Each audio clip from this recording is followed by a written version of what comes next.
It's a Friday, which means the new weekly challenges are here, and to begin we first head over to Lake Maggiore and we're going to have a Skyline versus Supra battle. Then after that we head over to race number 2 for the week, and this is going to be the special event, once again the Citroen BX1 make, featuring the absolutely quirky suspension setup. Then for race number 3, we head over to the Nürburgring Nordschleife for one of the latest events and the lightweight K-Cup. After that we head over to Dragon Trail and the Death Chicane featuring the Ferrari Circuit Challenge. And then to finish off a relatively short and sweet week, we head over to Trial Mountain and of course the Group B rally cars. Now in terms of the channel itself, we did hit our 60,000 goal, so I guess the next one is 70,000 subscribers. So if you want to stay up to date with everything Gran Turismo and motorsport gaming related, then feel free to leave a like, subscribe and turn your notifications on. Anyway, let's get to it. So here is an overview then for August week 3. This will end on the 21st of August 2025 at midnight. In terms of event number 1, that is going to be Lake Maggiore West for the Japanese FR Challenge 450. After that we head over to Circuit de St. Croix A layout for the Citroen BX1 make, of course returning for the second time, that is a 1-lap sprint this time around. We then head over to one of the latest events to GT7, the Nürburgring Nordschleife and the lightweight K-Cup. After that we head over to Dragon Trail Seaside, of course that is the one featuring the Death Chicane, and that is going to be the Ferrari Circuit Challenge. And to finish off, it's Trial Mountain Circuit and the World Rally Challenge Group B. Now in terms of your rewards for this week, some of the best ones on offer. For completing one event, it is a 6-star parts ticket, of course completely randomized. For 3 events it's 150k, and for completing all 5 it is a 6-star roulette ticket, car ticket. Of course, that will typically award the player a car in the range of 1 million plus credits. Now let's move on then to the first event of the week and get into the racing then. This is the Japanese FR Challenge 450 at Lake Maggiore West. Of course it is Japanese cars only, around a 450 pp rating, and must be an FR layout. Of course, as always, I'll run it on the hardest difficulty and stay as close to any PP recommendation. And I went for a completely standard Nissan Skyline R31 GTS-R, which got the job done with relative ease. So let's go ahead and get into the racing then. There's going to be a total of 8 cars on the grid, 7 AI over a 3-lap sprint race here. Honestly, that is plenty of time since this track layout just tends to take a while in these kind of cars, so you should be able to get this one done with relative ease. Now in terms of the cars that are fielded here, it's your typical array of lower PP rated Japanese FR cars.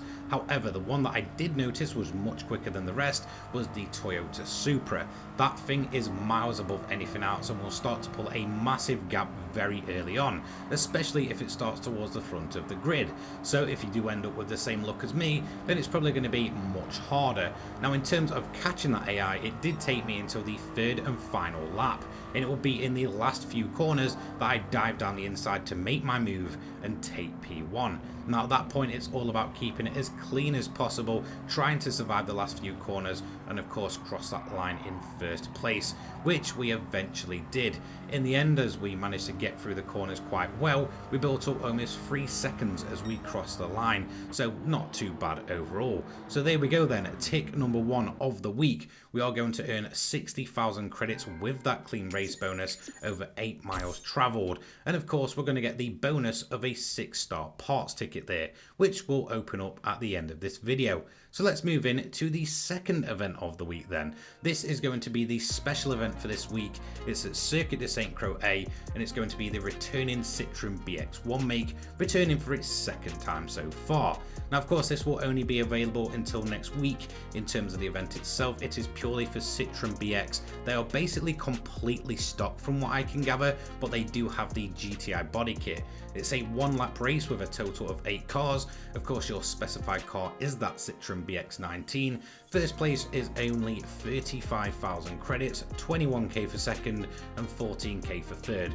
As mentioned, they mainly run the GTI body kit, but they are completely stock in the engine bay. Now in terms of car restrictions, BOP is off. You must use a garage car and car settings are allowed. There is no mechanical damage and both the penalty settings are set to off. So let's go ahead and get into the racing then. Now in terms of my Citroen BX here, I will be running it once again just like the AI with the GTI body kit. However, there is almost no modifications done to this car. I believe the only thing I do have is a weight reduction stage 1, which gave me plenty of power to go ahead and get the race win here. We've also changed the tyre compound to sports hards. So of course, as soon as we start here, we are straight away on the final lap. It's purely just a 1-lap sprint, but it will take you some time in cars this slow.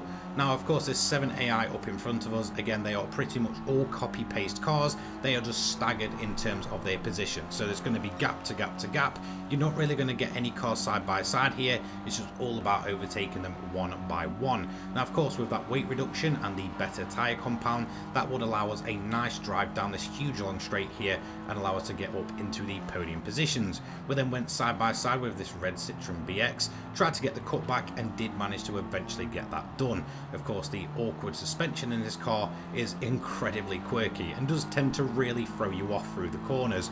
We then got into the lead up over that iconic bridge, overtaking that bright yellow Citroen BX, and then went on to build it up over the remaining corners, getting almost 5 seconds of a gap as we cross the line. And that is going to be tick number 2 of the week. A relatively nice and short sweet special event there. 52,500 credits with the clean race bonus over 6.1 miles travelled, and of course no extra bonus reward for that one. So let's go ahead and move into the third event of the week, one of the latest events to Gran Turismo 7, the Nürburgring Nordschleife Lightweight K Cup. Now of course there is a PP rating and tyre restriction in place here of 400 PP and comfort soft, so you must build your car around those parameters to begin with. Now in terms of the event itself, it does have varying weather, so just be aware of that. I went for the Honda N1 RS, which I absolutely love. I will defend this car to the end of this earth as a very, very good addition to Gran Turismo 7 in one of its more iconic little car categories. Now it is a much bigger grid this time around, a total of 16 cars, 15 AI over this 1-lap sprint. Now of course you will need to watch that weather radar as there will be wet weather coming in and it can catch you off guard. Now of course we're on a road tyre compound here, so we can deal with the wet weather. However, it can get a little bit more on the brutish side as it really starts to hammer it down. So just be aware as you get to the likes of the carousel and such that it might just really throw you off through there, which it did with me. The best thing to do is overtake as many cars as possible early on and start building up that lead just in case you make any mistakes.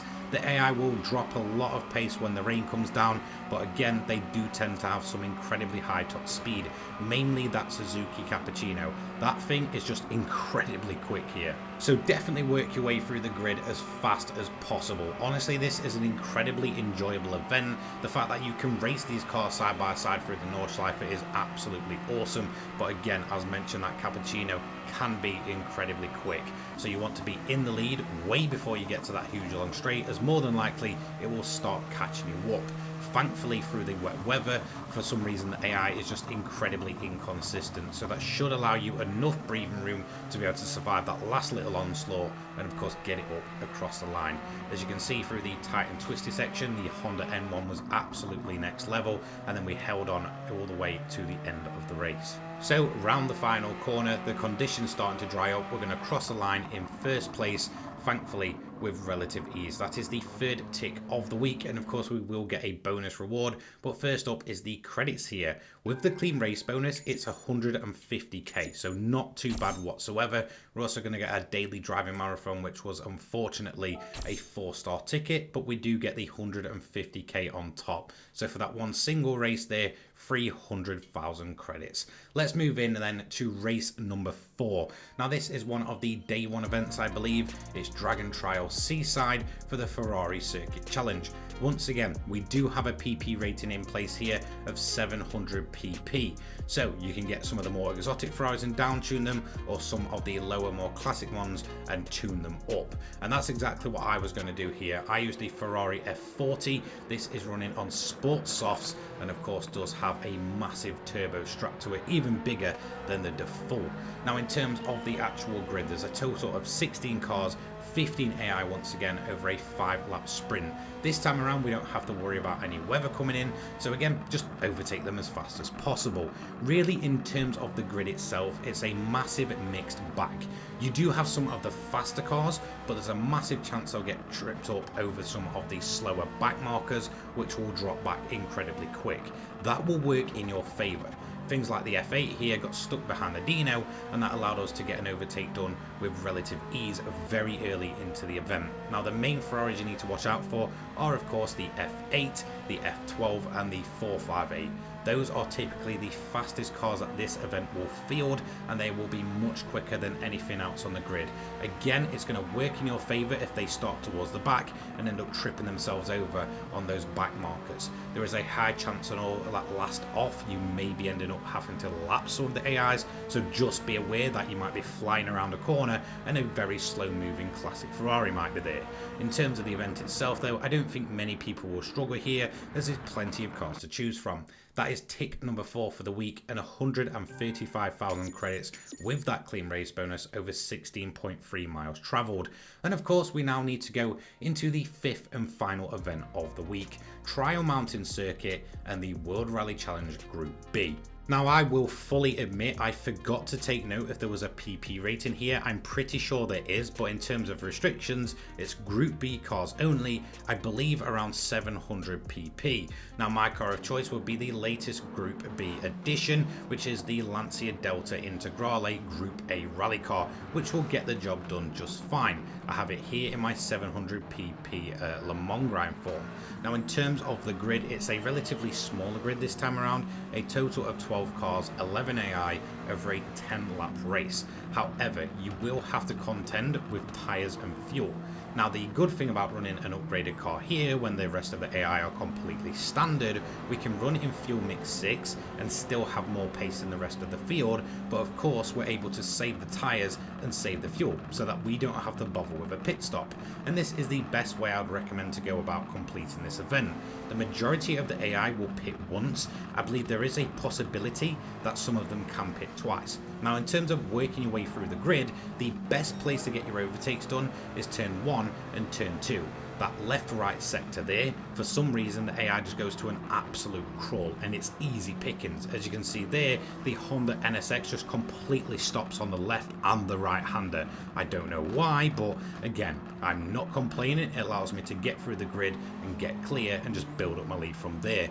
In terms of P1, it is mainly going to be the Audi Pikes Peak. That Quattro is incredibly quick, but again will use a lot more fuel than the rest of the field. And of course, when they were pitting in, I was just continuing to build up my lead from there, allowing me to take a massive lead and even lap some of the AI come the end in almost 50 seconds as we cross the line, which is just ridiculous.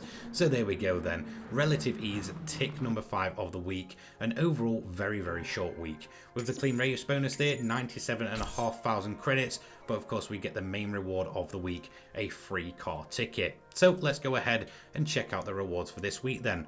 Up first is the 4-star roulette ticket. This is our daily driving marathon. Now, I got a bit unfortunate with this 4-star. As you can see, the majority of it is parts. There's also the engine swap and the Citroen invite, but there's a very high chance we're going to get a part, and that's exactly what we're going to get. Very unfortunate really, as we get the high lift camshaft for the Aston Martin V8 Vantage S from 2015. Not really worth it whatsoever. We then of course have a full parts ticket, which is only going to be parts that's listed here. We have nitrous, we have a supercharger, but unfortunately we're going to end up with a part that I wasn't really too bothered with. This is Stroke Up S, and that is going to be for the Honda NSX Type R from 2002. We then have 150,000 credits to add to the account, taking us at almost 94 million. And of course, last off, we do have the free car reward. Again, this can give you some of the best car rewards in GT7, anywhere from 1 million credits plus. You can get some that are worth an absolute fortune. We have stuff like the Ford GT LM, which is the one that I really want here, but we actually end up with the Honda here. As you can see, a very quirky car and a very good 700 pp grind car, so I'm not complaining at that, and for me it was definitely worth it. Now, I want to say a big thank you to all of my channel members, and thank you to everybody that took this channel to over 60,000 subscribers. Of course, we're now onwards to 70k, and a huge thank you to you guys that watched this video. I do apologize if this one seems a bit rushed, because it is. I have such a busy weekend this weekend. I will try and get a video out for Sunday, but anyway, I'll see you in the next one. Take care, guys. Peace.